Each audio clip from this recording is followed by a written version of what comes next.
So some scientists and commentators, not all, but some, contend that taken cumulatively, recent findings of neuroscience and cognitive and social psychology support a radical conclusion.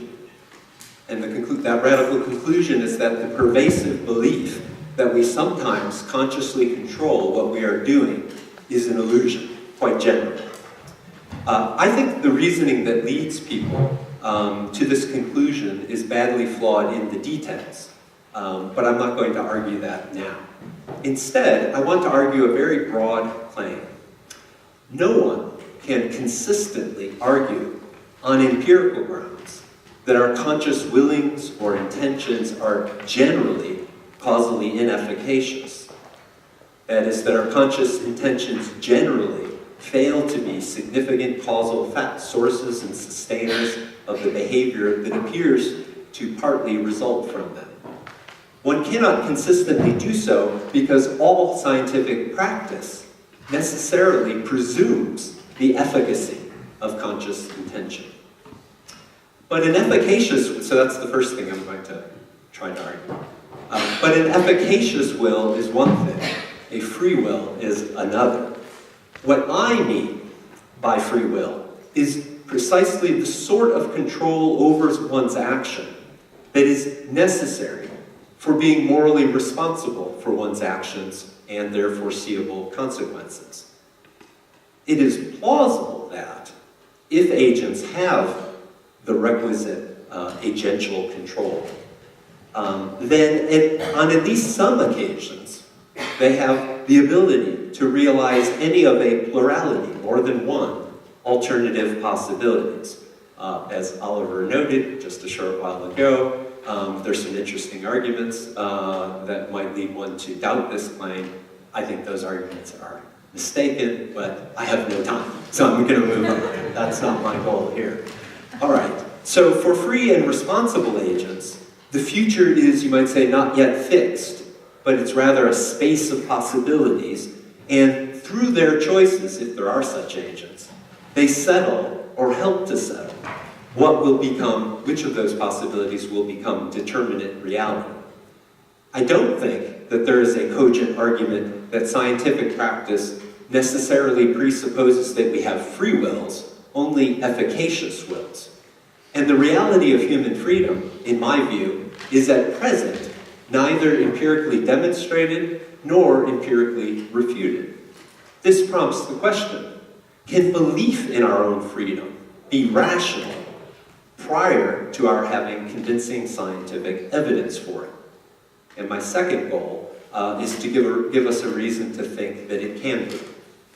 All right, so first, here's a simple philosophical argument for the conclusion that any scientifically based case for the illusion of conscious will is guilty of a fundamental inconsistency. Scientific theories and models, as well as experimental results, are themselves, of course, the products of scientific activity, of many human persons acting in certain coordinated, purposive ways and communicating their activities and results to one another. The nature of this activity is not part of the content of their theories, as the theories are not, at least in most cases, about such activity. However, we who embrace the theories and conclusions drawn in any scientific domain must tacitly accept a background assumption regarding this activity. The necessary assumption is that the theorists and experimenters were guided by purposes known to themselves and successfully carried out those purposes by intending a variety of specific behaviors thought to advance those purposes, where again they were aware of those intentions. These behaviors include the primary research activities and the secondary activity of reporting their findings to one another.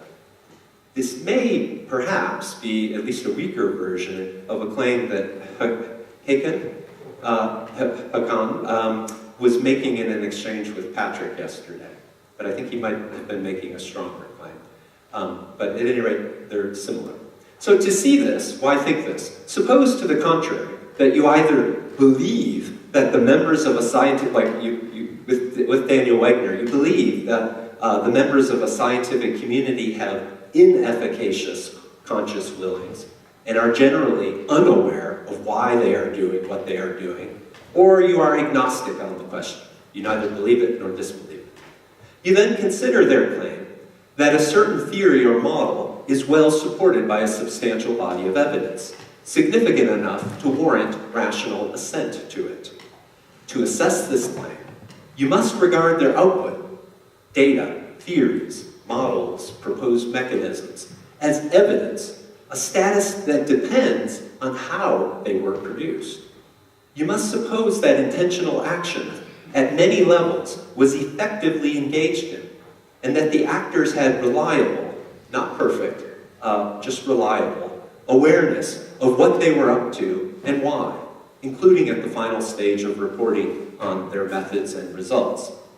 Absent reasonable belief in reliable, self-aware agency, your confidence in what exactly took place and what it resulted in should be undermined. You would have words on a page or a screen, perhaps, but you would not be in a position to assess what they were indicative of. Or, this would be your predicament, absent some alternative account that ensured the reliability of their products, despite the unwitting behavior of the scientists yielding them. You probably don't have such an alternative account ready to hand, and any candidate for your consideration would require you to trust the one providing it, raising the same problem all over again. One certainly may argue, unproblematically, that human action and self-awareness are prone to error and ignorance in a variety of specific forms. Our grasp of our own motivations is certainly imperfect. We are sometimes self-deceived, and it is not always easy to come to a more accurate self-understanding, even when we learn of the flaws in our cognitive design, as we increasingly are doing over the past couple of decades. Willusionism, it's a term others have coined for this kind of very radical view, it, by contrast, is inherently unstable because of its sweeping generality, as it thereby encompasses the very activity of the would-be unmaskers of human agency. If this scientific activity, too, is shot through with willusion, then our understanding of its nature and significance is called sharply into question. To deny the efficacy of conscious will as a general matter is to saw off the branch on which one sits. While the human sciences undoubtedly will continue to deepen and in places correct our pre-reflective self-understanding, they cannot, in the end, wholly divorce themselves from it. All right. Well, affirming that our wills are mostly efficacious, contrary to the willusionists, is not to affirm that our wills are metaphysically free. Many point to the same sort of evidence marshaled by the willusionists to support the more modest claim that we are not free. We do not have the kind of control over alternative possibilities that moral responsibility requires. Here again, I will not assess that evidence. That's just not my aim here. But I do want to comment that the case against freedom is much less impressive when one operates with a realistic understanding of such freedom. The no free will literature, which is growing, and I think is pretty remunerative, it's rife with claims that to have free will is to be something called a magic self, capital M, capital S, which apparently amounts to one's actions being wholly uncaused. It is doubtful, I think, that very many people think of themselves in this way. Even philosophers who are congenitally drawn to simple, abstract models. There's one or two you can point to, but not too many. You will be less inclined to accept the false choice of magic self or no free will if you distinguish between something's being caused and it's being causally determined. For an event E to be caused is, very roughly, for there to be factors that contributed to E's occurring, and without which E would not have occurred, or at least would have been less likely, objectively speaking. It is consistent with an event's having a cause, or many causes, in this sense, then it might not have occurred, even given the total situation, including those causes. It is consistent, that is to say, with its not being the uniquely possible outcome, with its not being determined to occur. So, to be more concrete, my wanting to drink beer and make merriment can be a significant cause of my going to the hotel bar, even if it remained possible that I have gone to bed instead, in which case a very different desire to be fully lucid in this presentation, perhaps, would have caused my action. Whichever I do will have these and other causes, without their precluding my acting differently. At any rate, that's possible. It's a perfectly coherent position. Finding our way to a scientifically tractable model of free will, which is what I take it many of you who are scientists, unlike me, are hoping to be able to do, and then be able to marshal evidence for or against such a model, will also require us to get clear on the interplay of bottom-up and top-down causation in complex systems, as we've talked about previously. I think this is one of the deepest conceptual problems that we have in coming to an integrated scientific understanding of physical reality. This slide, there was a issue of a journal published in 2012, Interface Focus, that I co-edited with the systems biologist Dennis Noble and the cosmologist and mathematician George Ellis, and we recruited authors starting from pretty basic physics on up through chemistry, molecular biology, psychology, and neuroscience, all the way up to social science, to talk about the theme of top-down, bottom-up causation as it exists currently, as it's being played out within their discipline. So I think that there's a lot of interesting ideas there. I don't think you'll find in those pages a final considered solution about the best way to think about these things. And has been, as it has already been noted too, we'll also have to better understand the nature and role of consciousness as a putative top-down causal factor in human action. Well, I have thoughts about these difficult, unsolved matters, but that's not my present concern. I have 20 minutes. Okay, I just got about 8 minutes, good, I'm doing good. Now, it's a famously contested philosophical matter. What free will, in the basic sense that I indicated, that necessary control condition on being a morally responsible agent, what that would amount to if it existed, okay? In my view, and perhaps you'll agree, we have free will only if, so I'm giving necessary conditions, on some of those occasions, when we are making considered choices between alternatives that have real attraction for us, the initiation of our behavior issues from some form of conscious top-down control, where the action is caused but not determined by at least partly psychological factors, the most significant of which we are more or less aware of. I think the degree to which we're aware of what's motivating us, that can correspond to a degree of freedom and perhaps responsibility, depending on how we describe the case. I think freedom and responsibility are they ought to be thought of as degree properties. But you notice I put a lot of fudge words in there, and that's by design. I'm not trying to propose a really contentious, but I think this is what we're after, right? All right, I think that we can imagine future neuroscience advancing to a stage where it could provide fairly compelling evidence in favor of some model of conscious choice on which it is often macroscopically undetermined in this way, or instead providing a model that is effectively deterministic. But we're not there yet, at least so I think. We'll see if I get some pushback on that. But if that's true, then we're not there yet. We can't empirically settle the question at present. Must we be agnostic then on the question of whether we have free will or not, as we typically ought to be on empirical questions where the evidence is not conclusive?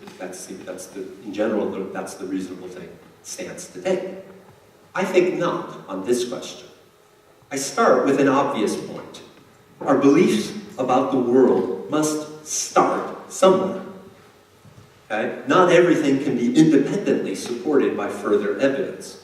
If we have any reasonable beliefs at all, and surely we do, then certain of our starting points must be what you might say default reasonable or properly rationally basic.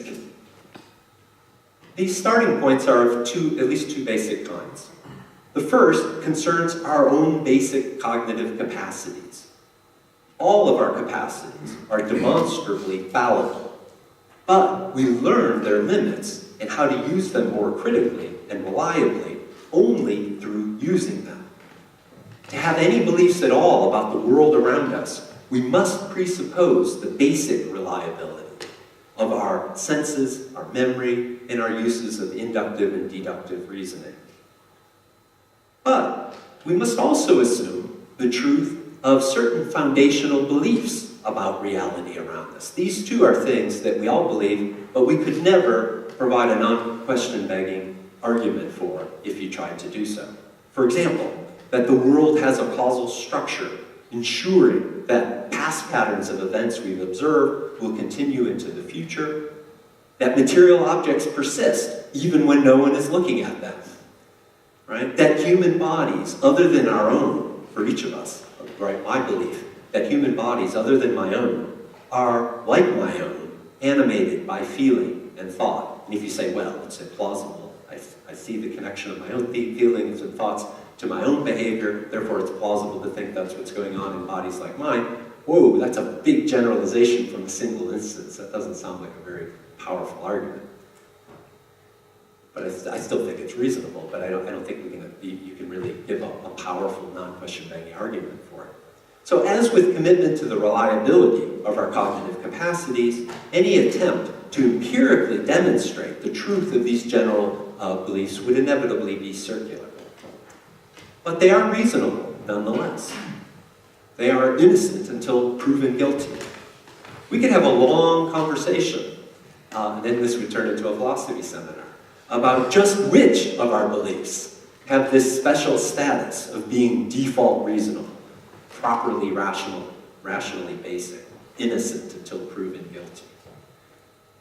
Without answering this question, I suggest that our belief in free will is among them. It shares with these other beliefs the property of being instinctive. It has a partly experiential basis, though it appears on some recent results that this experience as of freedom can be manipulated and even diminished. And finally, this belief is central to our understanding of the human social world.